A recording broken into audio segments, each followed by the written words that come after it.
La question de la dîme reste un sujet de conflit pour beaucoup de croyants.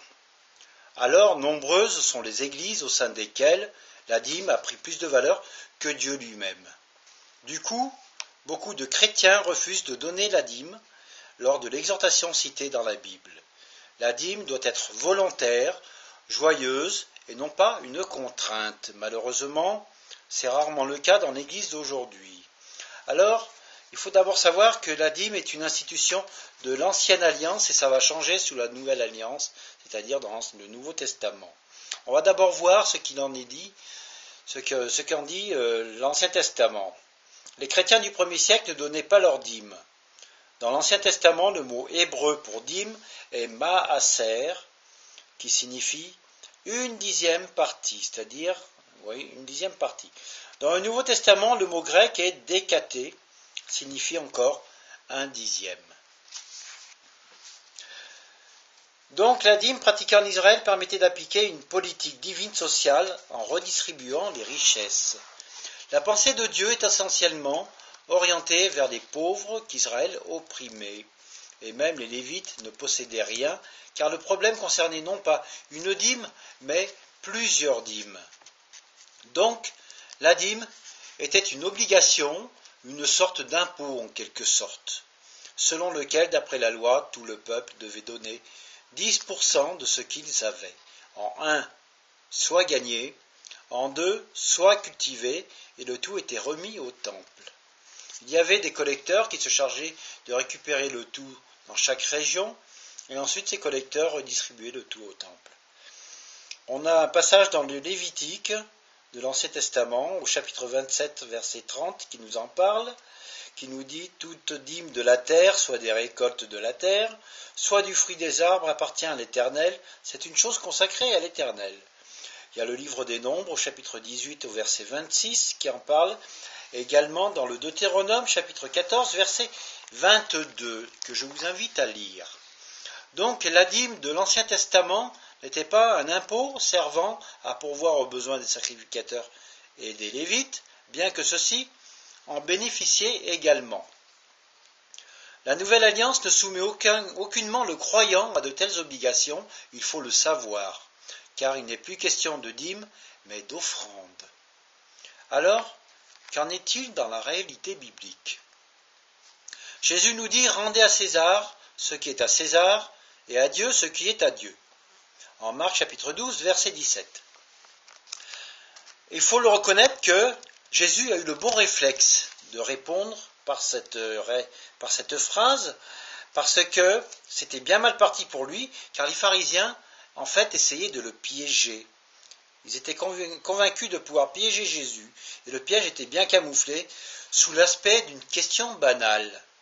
Ils lui ont demandé, « Maître, donne-nous ton avis, est-il permis, oui ou non, de payer l'impôt à César ?» En Marc, chapitre 12, verset 14.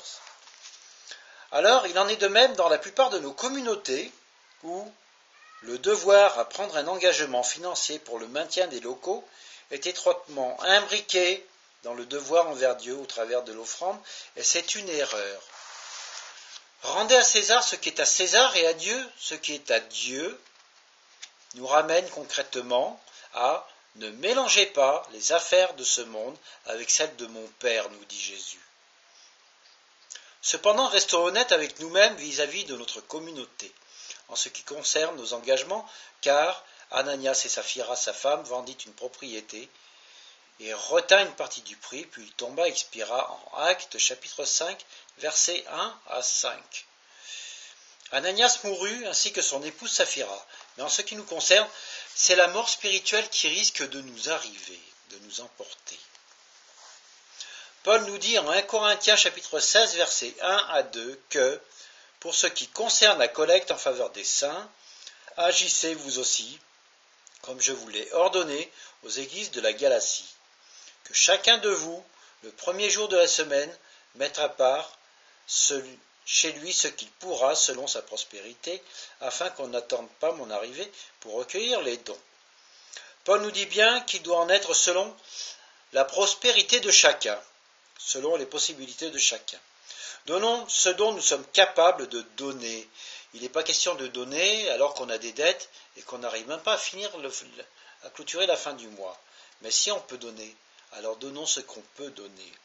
Voilà, donnons plus si cela nous est possible, car chacun aura des comptes à rendre auprès de Dieu, comme nous le dit le passage dans Romains chapitre 14 verset 12 par ces mots. Ainsi chacun de nous rendra compte à Dieu pour lui-même.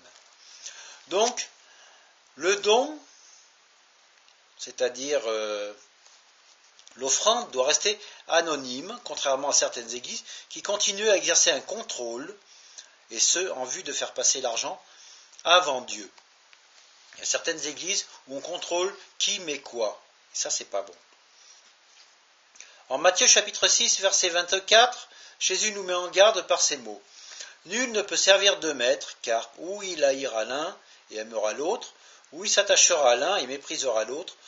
Vous ne pouvez servir Dieu et Mammon. Alors, quelle est l'origine du mot Mammon? Puisque Jésus nous dit qu'on ne peut pas servir Dieu et Mammon. Mammon vient du grec, qui se dit mammonas, qui signifie richesse, ou plutôt adoration des richesses. Dans certaines communautés au travers du monde, les membres des églises reçoivent une enveloppe vide à leur nom. Et ce, en vue d'y mettre une somme d'argent déjà bien définie par les responsables de leur communauté. Alors, si la somme est inférieure au montant demandé, un rappel sera demandé, et si le retard se prolonge, des sanctions seront mises en vigueur vis-à-vis des retardateurs qui, en 1, se verront privés de la communion fraternelle et, en 2, n'auront pas le droit de prier à haute voix, et en 3, pourront même se voir privés de la Sainte Seine, et en 4, se verront même exclus de la communauté.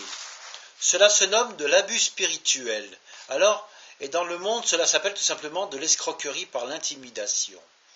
On n'a pas le droit d'agir ainsi. Si tu te trouves dans une de ces églises, tu n'es pas dans l'église de Christ, mais tu es dans l'église de l'homme. Alors c'est à toi de prendre une décision. L'amour de l'argent est une racine de tous les maux.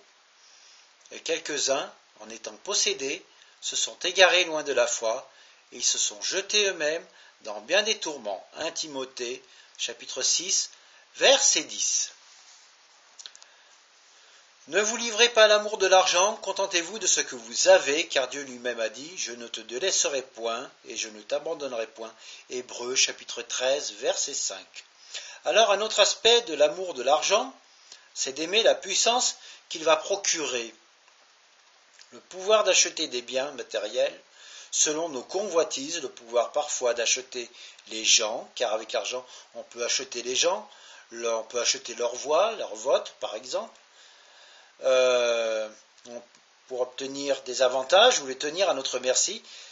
Et je tire cette parole de la réflexion suivante. Si Dieu vous a fait riche, c'est afin que vous puissiez aller à la rencontre des pauvres pour les secourir.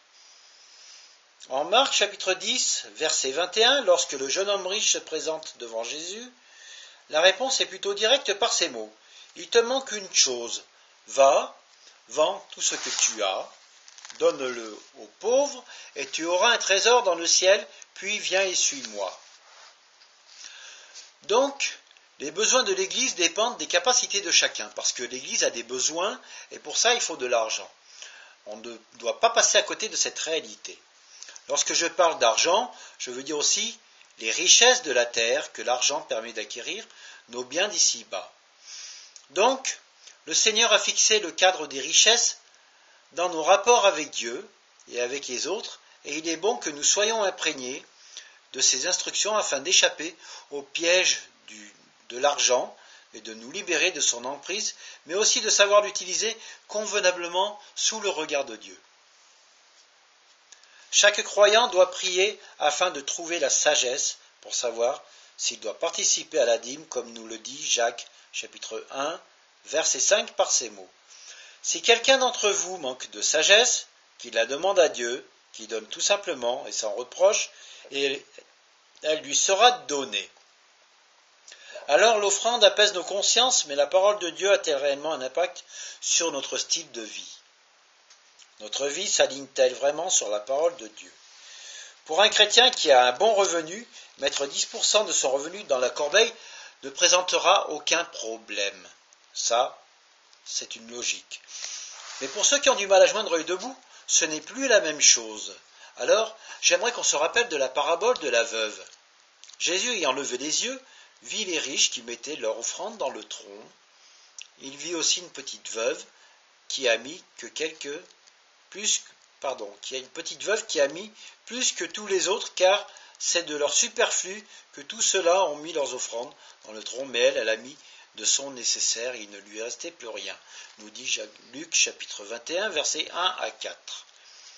Alors, dans beaucoup d'églises, l'offrande est un support qui permet de devenir membre ou d'accéder à des fonctions derrière la chaire, derrière le pupitre. Mais restons conscients que l'offrande ne pourra jamais prétendre que Jésus est devenu Seigneur dans le cœur de la personne. Si cette personne donne son offrande par intérêt, son salut n'est pas acquis pour autant, car cela peut être un signe extérieur de piété, mais ne change en aucune façon la pensée de cette personne. La sagesse ne se résume pas uniquement par le don financier, car là l'offrande peut être donnée sous d'autres aspects, il faut le savoir. En un, cela peut se manifester par un don alimentaire. On voit quelqu'un à la rue qui a l'habitude de mendier, par exemple. Voilà, alors on va récupérer l'argent qu'on a prévu pour mettre dans la caisse de l'église. On va, avec cet argent, acheter de la nourriture pour pouvoir nourrir quelqu'un qui a besoin de nourriture. En deux, on peut la donner par l'exercice d'un ministère, comme d'aller s'occuper des personnes âgées de l'église ou même de son quartier. En trois, en donnant des choses excédentaires telles que des vêtements, un landau ou d'autres choses. Jésus nous demande une chose très importante en Matthieu chapitre 5 versets 23 à 24 par ces mots. Si donc tu présentes ton offrande à l'autel et que là tu te souviennes que ton frère a quelque chose contre toi, ou alors que toi tu as quelque chose contre lui, ça peut aller dans les deux sens, laisse là ton offrande devant l'autel et va d'abord te réconcilier avec ton frère, puis viens présenter ton offrande. Alors, dans la réalité biblique, l'onction de Dieu, l'Esprit de Dieu, ne peut pas être présent au sein d'une communauté qui n'a pas réglé avec elle-même ses propres contentieux, ses propres problèmes. Jésus nous dit bien, laisse là ton offrande, va devant l'autel et va d'abord te réconcilier avec ton frère.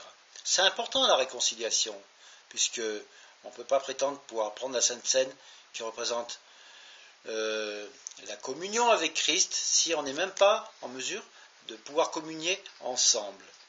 Si l'étape de la réconciliation n'a pas été franchie, l'offrande ne sera jamais soumise à la bénédiction et ne sera aux yeux de notre Seigneur rien d'autre que l'argent de l'hypocrisie.